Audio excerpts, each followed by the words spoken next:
अलैकुम स्टूडेंट्स, उम्मीद है कि आप खैरियत से होंगे। आज हम छठी जमात की इस्लामियत स्टार्ट करने जा रहे हैं और छठी जमात की इस्लामियत का आज हम लास्ट यूनिट पढ़ने जा रहे हैं और हमारा लास्ट यूनिट है जी सुलह हुदैबिया। हमने इससे पहले 5 चैप्टर अपनी कंप्लीट कर लिए हैं विद नोट्स। तो आज हमारा लास्ट यूनिट है सुलह हुदैबिया। मुबारक हुआ। हजरत मदीना के छठे साल नबी करीम सल्लल्लाहु अलैहि वसल्लम ने ख्वाब देखा कि आप सल्लल्लाहु अलैहि वसल्लम सहाबा कराम रज़ी अल्लाह अन्हु के साथ मक्का में दाखिल हुए हैं और उम्रा अदा फरमाया है। नबी करीम सल्लल्लाहु अलैहि वसल्लम इस ख्वाब से बहुत खुश हुए कि ये अल्लाह ताला की तरफ से मक्का और मस्जिद हराम में दाखिले की बशारत है। बशारत में खुशखबरी है। आप सल्लल्लाहु अलैहि वसल्लम ने इस ख्वाब का तज़किरा सहाबा कराम रज़ी अल्लाह अन्हुम से भी किया। ये सुनकर मदीना मुनव्वरा में खुशी की लहर दौड़ गई, क्योंकि 6 साल से मुहाजिर इंसान मुसलमान मक्का नहीं जा सके थे। उम्रे की ये बशारत इनके लिए बहुत खुशी का बाइस थी। नबी करीम सल्लल्लाहु अलैहि वसल्लम यकम ज़िलक़अदा सन 6 हिजरी को 1400 सहाबा कराम रज़ी अल्लाह अन्हुम के हमरा उम्रे के मुक़द्दस सफ़र पर रवाना हुए। काफ़िले के सामान में हदा के 70 ऊँट भी शामिल थे, जिन पर इस दौर के रिवाज के मुताबिक निशान लगा दिए गए थे, ताकि लोगों को दूर से मालूम हो जाए कि वो जानवर कुर्बानी के लिए हैं। सहाबा कराम रज़ी अल्लाह अन्हुम के पास सिर्फ तलवारें थीं, और जो इस दौर में काफ़िलों की हिफाजत के लिए साथ रखी जाती थीं।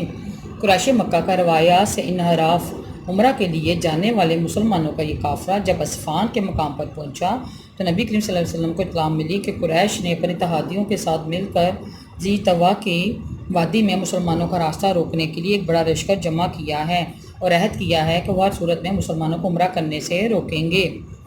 कदीम रवायत के मुताबिक कुरैश खाना काबा में रखे हुए बुतों की नेगबानी के साथ साथ हज और उम्रा करने के लिए आने वालों की देखभाल करना भी अपना मजहबी फरीज़ा समझते थे और हराम करार दिए जाने वाले महीनों में लड़ाई झगड़े और जंग से गुरेज करते थे। लेकिन मुसलमानों के मामले में उन्होंने अपनी रवायात से इनराफ किया था। नबी करीम सल्लल्लाहु अलैहि वसल्लम को जब रास्ते में मुशरिकीन का लश्कर जमा होने की इत्तला मिली तो आप सल्लल्लाहु अलैहि वसल्लम ने काफ़िले का रास्ता तब्दील किया और दुश्वार गुजार घाटियों में सफ़र करते हुए हदूद हरम से बाहर हुदैबिया की खुश्क वादी में पहुँच गए। इस तरह कुरैश की चाल नाकाम हो गई। हुदैबिया पहुंचकर आप सल्लल्लाहु अलैहि वसल्लम की ऊँटनी हदूद हरम के बाहर बैठकर सो गई। लोगों ने इसे उठाने की बहुत कोशिश की, लेकिन नाकाम रहे। जब सहाबा कराम रज़ी अल्लाह अन्हुम ने हस्बे आदत नबी करीम सल्लल्लाहु अलैहि वसल्लम से इस बारे में सवाल किया तो आप सल्लल्लाहु अलैहि वसल्लम ने फरमाया, इसकी ऐसी आदत तो नहीं है, लेकिन जिस ज़ात ने सहाबे फ़ील के हाथों को रोका था इस ज़ात ने इसको भी बैठा दिया है। जिसके बाद आप वसल्लम ने इसी मुकाम पर क़याम का हुक्म दे दिया। मुसलमानों का काफ़िला जब हदूद हरम से बाहर हुदैबिया के मुकाम पर आकर ठहरा तो कुरैश ने करीब ही मौजूद पानी के चश्मों पर कब्जा कर लिया ताकि मुसलमान काफ़िला पानी की किल्लत का शिकार हो जाए। हुदैबिया के इस मुकाम पर सिर्फ एक पुराना कुआं था जो 1400 सहाबा कराम रज़ी अल्लाह अन्हुम और इनके सवारी के जानवरों कुर्बानी के जानवरों की ज़रूरियात के लिए नाकाफ़ी था। जब सहाबा कराम रज़ी अल्लाह अन्हुम ने आप सल्लल्लाहु अलैहि वसल्लम से पानी की मुश्किल बयान की तो आप सल्लल्लाहु अलैहि वसल्लम ने अपने तरकश में से एक तीर निकाल दिया। फरमाया कि इसे कुएं में डाल दें। तीर कुएं में डालने के बाद कुआं पानी से भर गया और हुदैबिया में क़याम के दौरान मुसलमान इसी कुएं से पानी पीते रहे। कुरैश की परेशानी। जब कुफार मक्का को मुसलमानों के इरादों की खबर हुई तो परेशान हो गए, क्योंकि इससे पहले वो कई गज़वात में मुसलमानों का सामना कर चुके थे और इनके तहादी भी इस लड़ाई में इनका साथ देने पे आमादा न थे। लिहाजा उन्होंने फौरी तौर पर हज़रत उस्मान रज़ी अल्लाह अन्हु को रिहा करके हुदैबिया भिजवाया। मुसालत की कोशिश करने लगे, इसलिए उन्होंने सहेल बिन उमरू को सुलह की शराइत तय करने के लिए रवाना किया और सुलह के लिए शर्त लगाई कि इस साल मुसलमान वापस चले जाएँ और अगले साल आकर उम्रा करें। दोनों फ़रीक़ों के दरमियान मुज़ाकरात के बाद कुछ शराइत पर इतफ़ाक़ हुआ। इसके बाद सुहेल बिन उमरों ने कुरैश के सरदारों से मंजूरी ली और फिर इन शराइत को तहरीरी सुलहनामा सूरत दी गई। मुसलमानों और मक्का के मुशरिकीन के दरमियान होने वाला ये अमन मुआहिदा सुलह हुदैबिया के नाम से मशहूर हुआ। मुआहिदे की इन दस्तावेज़ को अली रज़ी अल्लाह अन्हु ने तहरीर किया। रसूल अकरम सल्लल्लाहु अलैहि वसल्लम का पास अहद। जब ये मुआहिदा लिखा जा रहा था, इसी वक्त सुहेल बिन उमरों के बेटे अबू जंदल रज़ी अल्लाह अन्हु काफ़िरों के अज़ियतनाक कैद से फ़रार होकर नबी करीम सल्लल्लाहु अलैहि वसल्लम के पास गए और आप सल्लल्लाहु अलैहि वसल्लम से मदद के तालिब हुए। ऐसे में आप सल्लल्लाहु अलैहि वसल्लम ने अहद की पासदारी करते हुए इन्हें सुहेल बिन उमरू के हवाले कर दिया और अबू जंदल रज़ी अल्लाह अन्हु की तरफ से देखकर फरमाया, अबू जंदल सब्र और तहम्मुल से काम लो, अल्लाह तुम्हें इसका अजर देगा। اللہ تمہارے لیے تمہارے جیسے مسلمانوں کے لیے کوئی راستہ نکال دے گا۔ اب صلح کی شرائط طے پا چکی ہیں اور ہم ان لوگوں سے بد عہدی نہیں کر سکتے، چنانچہ ابو جندل کو واپس کر دیا گیا۔ اس کے بعد صلح نامے پر چند مسلمانوں چند کافروں نے دستخط کر کے معاہدے کی تکمیل کر دی۔ حدیبیہ سے چونکہ حرم کی حدود شروع ہو جاتی تھی، لہٰذا نبی کریم صلی اللہ علیہ وسلم نے حرم کی حدود میں نماز ادا کی، سر منڈایا اور قربانی کا اونٹ ذبح کر دیا۔ نبی کریم صلی اللہ علیہ وسلم کو دیکھ کر باقی صحابہ کرام رضی اللہ عنہ نے بھی ایسا ہی کیا اور احرام کھول دیے۔ آپ صلی اللہ علیہ وسلم نے 3 دن حدیبیہ میں قیام کیا اور پھر قافلہ واپس مدینہ چلا گیا۔ جی ہمارا چیپٹر ختم ہو گیا ہے۔ ہم اب اس کے نوٹس آپ کو پرووائڈ کریں گے اور آپ اس کو ایسے نوٹ ڈاؤن کیجیے گا۔ جماعت شیشم ہے جی، صلح حدیبیہ، سوالات کے جوابات دیں۔ نبی کریم صلی اللہ علیہ وسلم اپنے صحابہ کرام کے ساتھ مدینہ سے مکہ کیوں روانہ ہوئے؟ ہجرت مدینہ کے 6 سال نبی کریم صلی اللہ علیہ وسلم نے خواب دیکھا کہ آپ صحابہ کرام کے ساتھ مکہ میں داخل ہوئے ہیں اور عمرہ ادا فرمایا ہے۔ نبی کریم صلی اللہ علیہ وسلم اس خواب سے بہت خوش ہوئے کہ یہ اللہ تعالیٰ کی طرف سے مکہ اور مسجد حرام میں داخلے کی بشارت ہے۔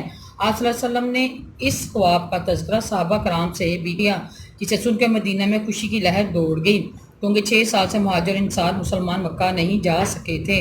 عمرے کی یہ بشارت ان کے لیے بہت خوشی کا باعث تھی۔ نبی کریم صلی اللہ علیہ وسلم یکم ذیقعدہ سنہ 6 ہجری تو 1400 صحابہ کرام کے ہمراہ عمرے کے مقدس سفر پر روانہ ہوئے۔ سوال نمبر 2 یہ ہماری شرائط تھی صلح حدیبیہ کی۔ صلح حدیبیہ کی کیا شرائط تھی؟ مسلمانوں کو کون کون سی شرائط اپنے خلاف محسوس ہوئیں اور کیوں؟ یہ شرائط ہیں جی 5، 10 سال تک جنگ بند رہے گی اور اس دوران فریقین امن سے رہیں گے اور ایک دوسرے کے خلاف ہتھیار نہیں اٹھائیں گے۔ نمبر 2 اس کی شرائط تھی حضرت محمد صلی اللہ علیہ وسلم کے ساتھیوں میں سے جو بھی حج عمرہ یا تجارت کے لیے مکہ آئے گا اسے جان و مال کا تحفظ دیا جائے گا۔ شرائط نمبر 3 جی فریقین ایک دوسرے سے بد عہدی نہیں کریں گے اور ایک دوسرے کے خلاف کسی کو خفیہ یا اعلانیہ مدد نہیں دیں گے۔